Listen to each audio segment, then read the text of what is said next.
Hey everyone, Walter Crosby with Helix Sales Development and another episode of Sales and Cigars. I got to tell you, I say this often. We had a great episode, and it's not hyperbole.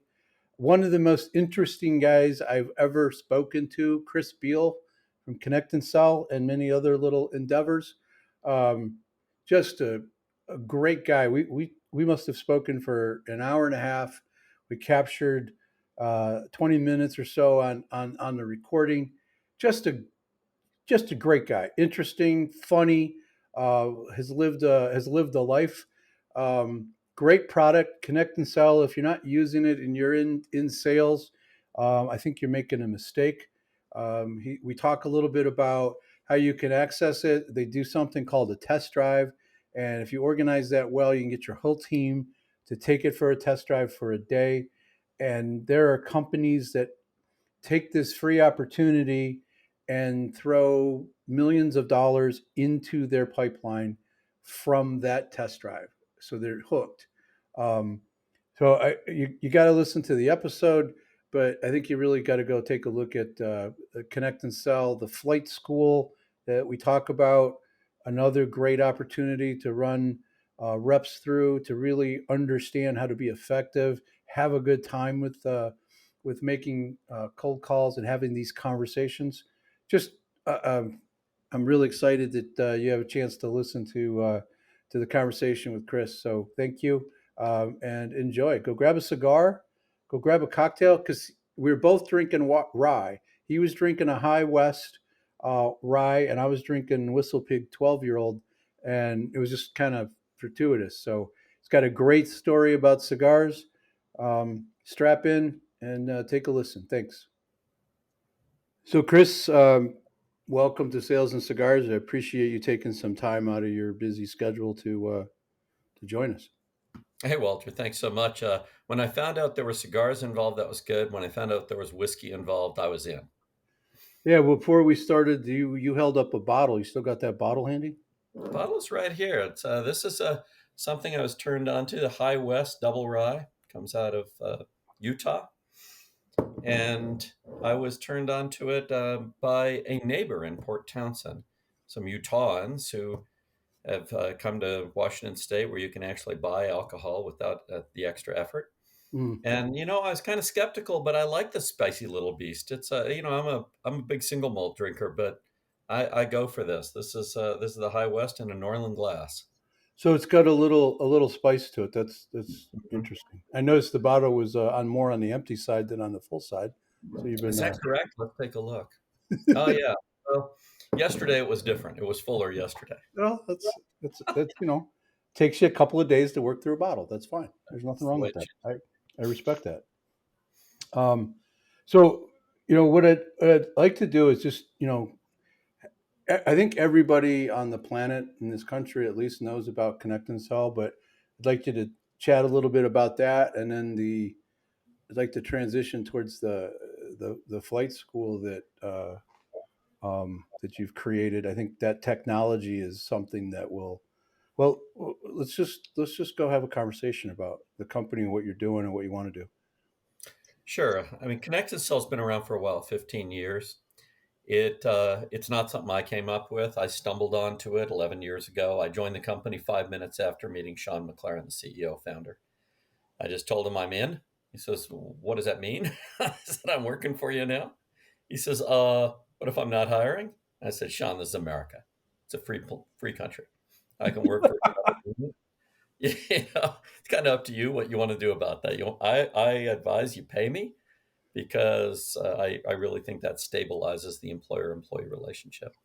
Why would I join a company that I wasn't even looking at the day before? Literally, I'd not heard of Connect and Sell 24 hours before that. Well, there's a big problem in business. I've started companies for 42 years. The big problem is the bottleneck of every B2B business I've ever known is at the point where you're getting conversations with people who might have a problem that you can solve.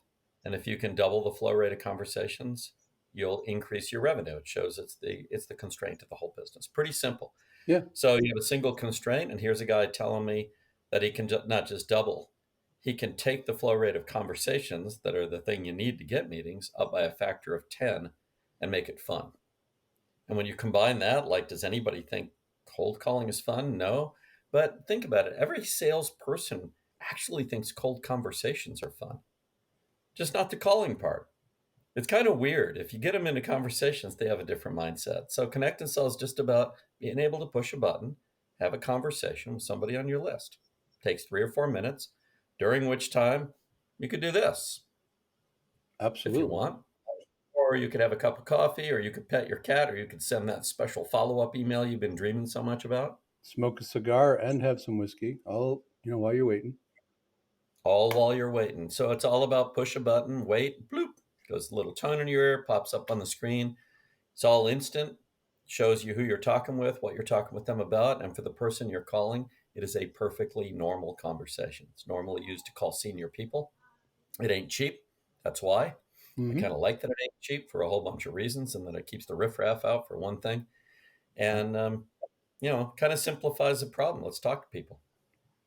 And that just getting into the conversation, I never thought about it the way you phrased it, but salespeople don't have a problem with the conversation. It's well, some of them have a problem with it, but they don't have a problem having a conversation. Right. It's getting to the conversation that they struggle with. And Yeah. I talk to salespeople where it's like their metric is 100 calls a week, right? And when I was in New York, I would make over 400 dials a day and probably speak to 5 people, not including the ones that just hung up on me. Um, it, so I have very little empathy for people who can't pick up the phone and make 100 calls on a weekly basis, let alone in a day. But that's where we are. There's sort of this mentality that there's just fearful we can go. They bought into the idea that they can just send out cold emails and it'll work. And what I'm finding is I get CEOs on the phone because I have their cell phone number and they're picking up and they're not being bothered with all the electronic emails and texts and stuff. They're happy to go back to having a conversation. And Yeah. if it's not a fit, it's not a fit. We move on. But it it's almost like refreshing. Like you're the only sales guy that I've spoken to in the last 2 weeks. I'm like, well, what do you mean? He's like, I get emails. I get constant emails from people. Nobody picks up the phone. I'm like, okay, so that speaks to your riffraff idea, right? That you're dealing with the people that are serious and that want to make a difference. So, but you guys have been constantly iterating and improving your technology for the last decade. So it's only getting better, right? Yeah, and it's a unique idea. I mean, we have humans in the loop who navigate those phone calls. They don't work for you specifically, but they're experts at working for anybody with a phone call navigation, which is, it's a painful experience for a sales rep, but if it's your job, it's actually pretty cool. What do you do? I navigate phone calls, and every once in a while, I get a little bonus for connecting one. Sounds like a slot machine. Not too bad. Ask a sales rep to do that. Ain't a slot machine. They're not interested in the little bonus. They're going after the actual opportunity to have a Yeah. deal. So we're just separating the work into two jobs. One is navigating the phone system, and the other is talking to people. That's it. That's all we've really done. But you've done it in a way that makes it efficient and effective for the sales rep that is sitting there on the phone pushing the button to say go. You can be much more much more effective and have many more conversations. It's I mean it's hands down. It's just a great idea. So can you talk a little bit about the flight school idea, mixing the teaching them how to have the conversation, working with the words, the right messages, and then being able to listen and coach. That's another great tool that's really effective to coach somebody to get better. Absolutely. Flight school is a funny thing. We always thought that kind of that training ecosystem out there, I mean, there's a zillion sales trainers that they'd take care of this. But it turns out all the ones who talk about cold calling are operating from a foundation that you're not going to talk to very many people. And so, in fact, I was just watching one, it'll remain nameless, where, the nice instructor is saying, now this is your moment. This is it because these are so rare to get to talk to somebody. Now relax. It's like, now relax. That's Yeah, like after crazy you talk, right? poke them Right. into the eye. Yeah. You will never have another chance. Now relax. It's very important to relax. No pressure, just No, have a no, conversation. exactly. So what we realized was that the the gap in the value chain, the weak link in the value chain for Connect and Sell was the conversations themselves. And they're pretty short normally, just so Mhm, happens, cold conversations, follow-up conversations even, minute, 2 minutes, that kind of thing. But you got to be effective, you got to be good. And so we realized that we had a lot of input that would let us understand what good is. You do 60 million dials a year, connect 3 million sales conversations. They're recorded. We can listen to them. We can try to understand them. And we use our own tech. So mhm. we're talking to 85,000 VPs of sales a year with a group of 10 people. So you combine that and say, well, what do we know? We know what it turns out. We don't know what works and people often misinterpret this. I go, are you telling me that this doesn't work? No, I don't know what doesn't work, right?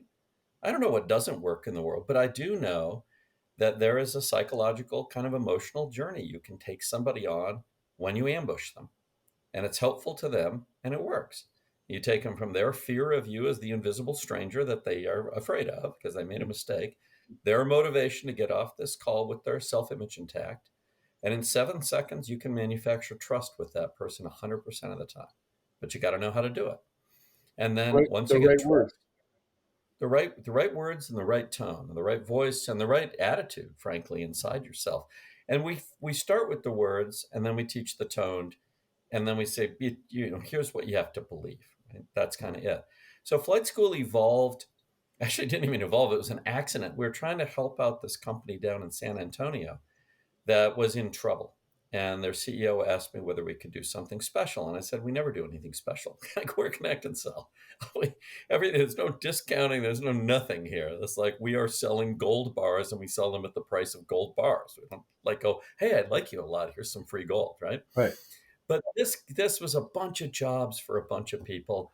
And I kind of softened up walking in around the airport talking to this guy. And I said, okay, I'll give you Monday and Friday for a month unlimited because I had spare capacity Monday and Friday, and we have humans in the loop. And he said, what does that mean? I said, unlimited. Like you can put your whole company on it if you want. He's like, oh, oh.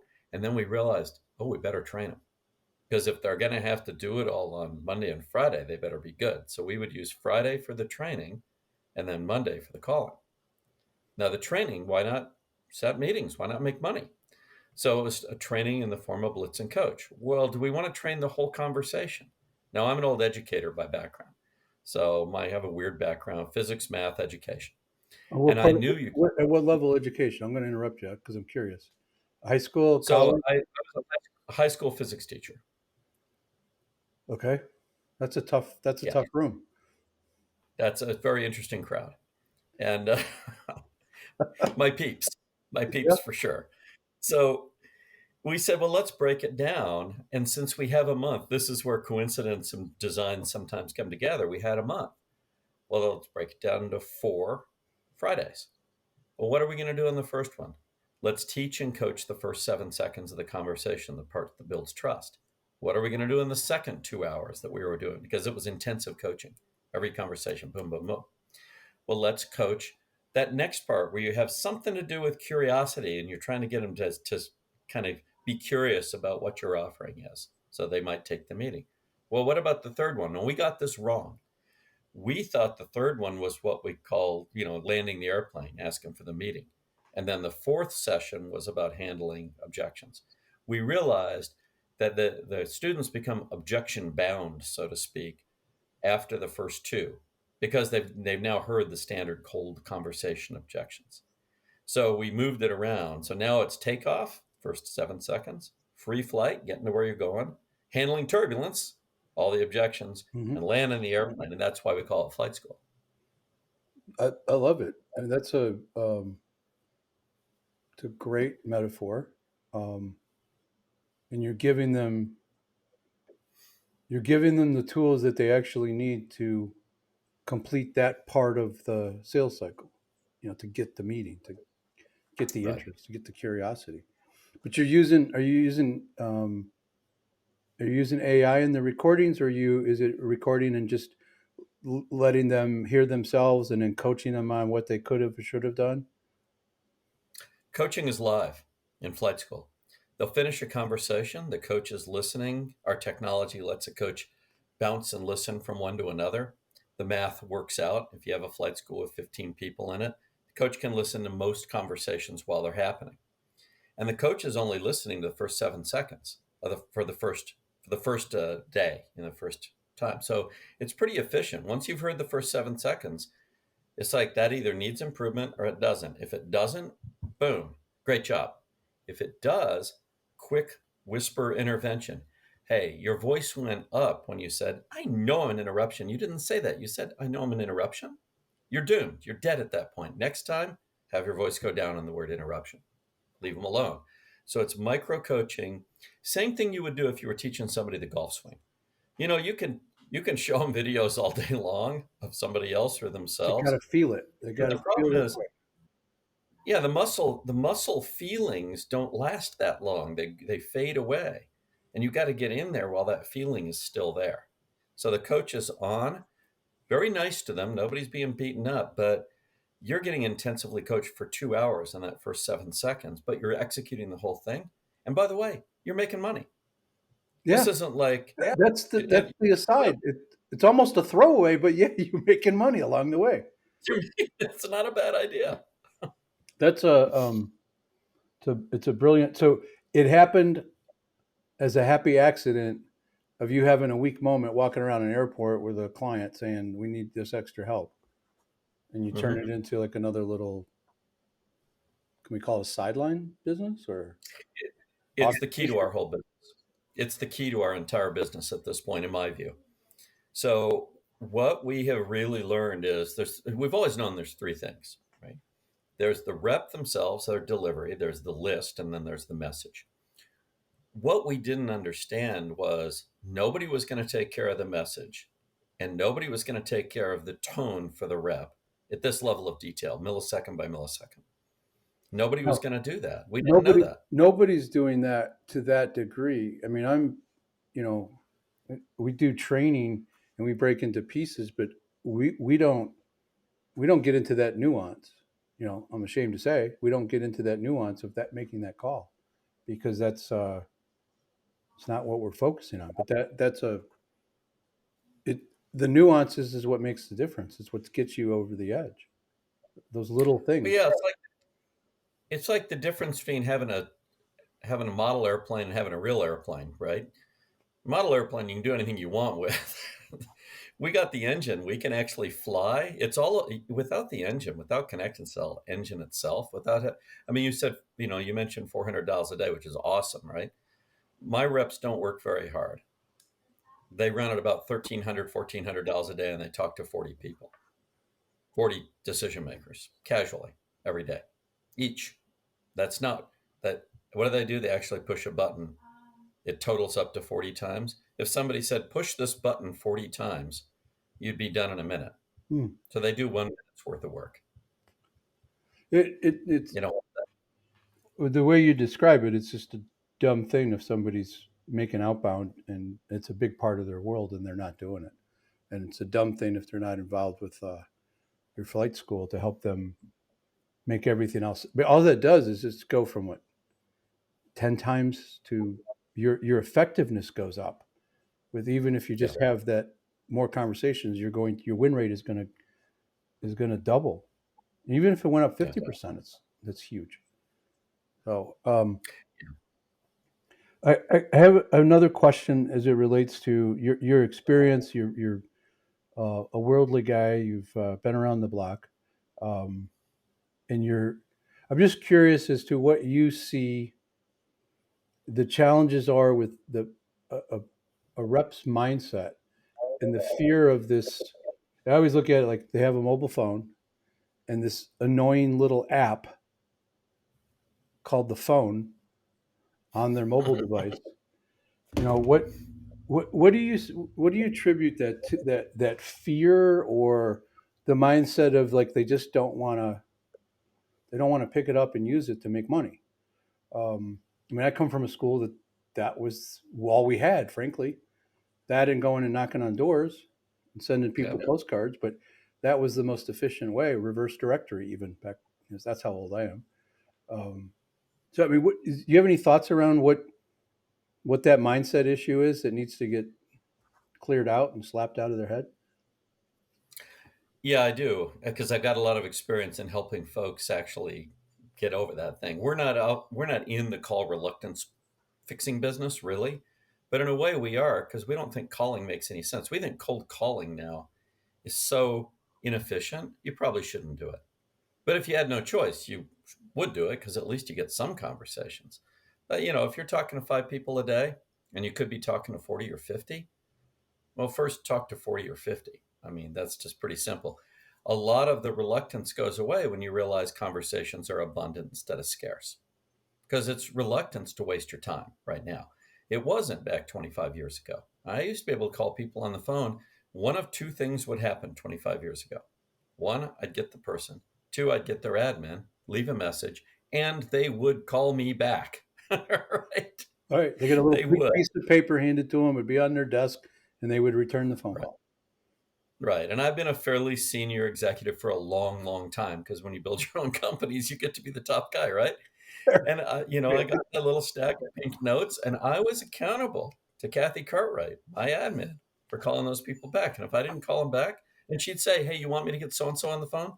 And she'd go call them back, right? She was my connecting cell for Wow. calling them back. That's pretty typical behavior for a senior person. It's like, "Hey, Kathy, go through these, and whichever one answers, get them on the line. They wanted to talk to me and transfer me," right? Same That's thing if I was doing a little outbound. Kathy was my connecting cell. My life was pretty damn good.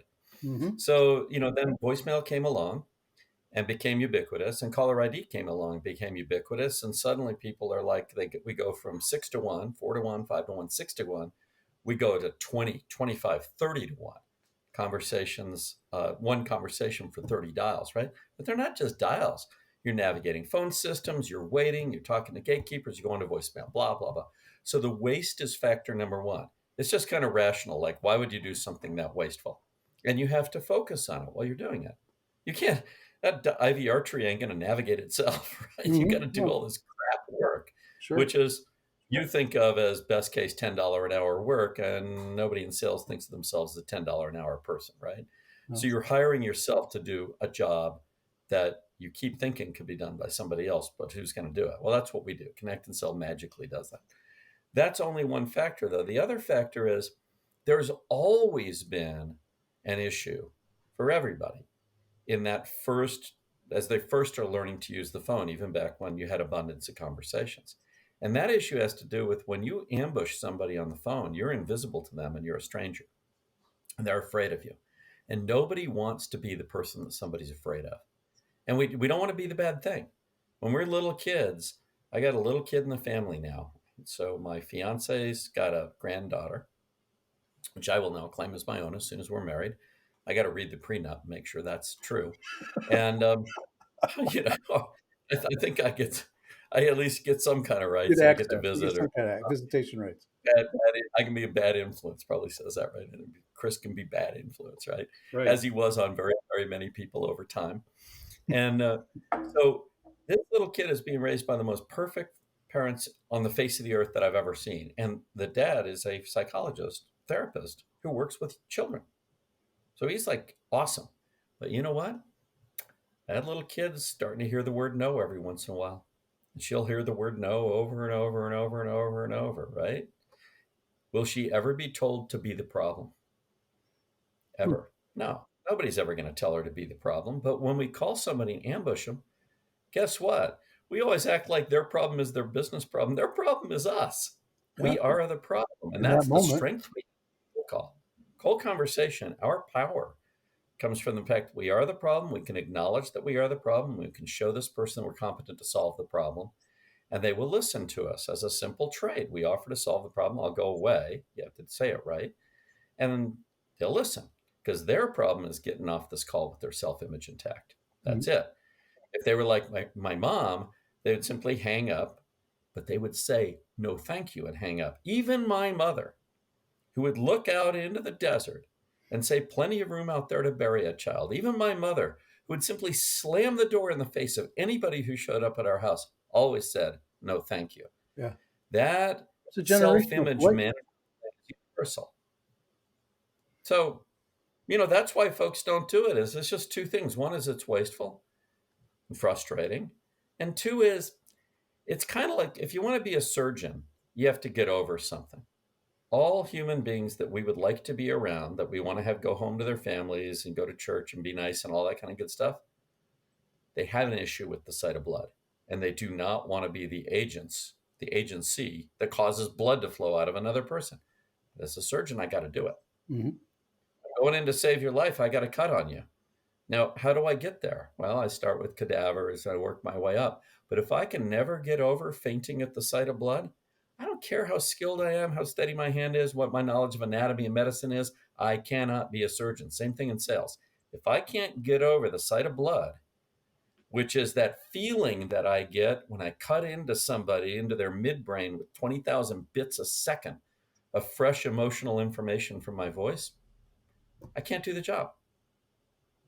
I just can't do the job. So I gotta get over the equivalent of the sight of blood, which is my reluctance to be a bad thing. Yeah. And we teach people to do it. The first sentence that we teach people is a funny sentence. It's a hard, flat, I know I'm an interruption. It's not nice. It's a self-indictment. We throw ourselves under the bus Yep. because that's what they're. Then we go to a playful, curious voice and we say, can I have 27 seconds to tell you why I called? It's kind of funny, actually. At that point, it's like we laugh from relief. That's why jokes work. We're relieved when the punchline tells us what was really going on. We've let the air out of the balloon so that people can feel a little bit more comfortable. That little laugh makes it okay to Yeah. make to have that next step in the conversation. But you're right, that tone does have to to modulate to being more playful, or at least having that you're looking to have some curiosity in your voice. So I love it. That's great stuff. So I'd like to land with the sales and cigars. You know, you may or may not have a relationship with cigars, but I know somebody like you. You got to have a story or something about cigars that you can share with the audience. I mean, no I pressure, do. So, no pressure, Chris. yeah, it's funny. I was just at my high school reunion, my 50th high school reunion the other day, and they had a very sad but inevitable poster on the wall of all these classmates of ours that had passed away, no longer with us. Now, by the way, three of them are actually still alive, and one of them showed up at the reunion, which was pretty interesting. They're trying to remain anonymous with the Alumni Association. That's hilarious. And he refused to have his name taken off because he wanted a picture of himself with his name on that board. Hilarious. And and one of the names on that board is the daughter of my scoutmaster.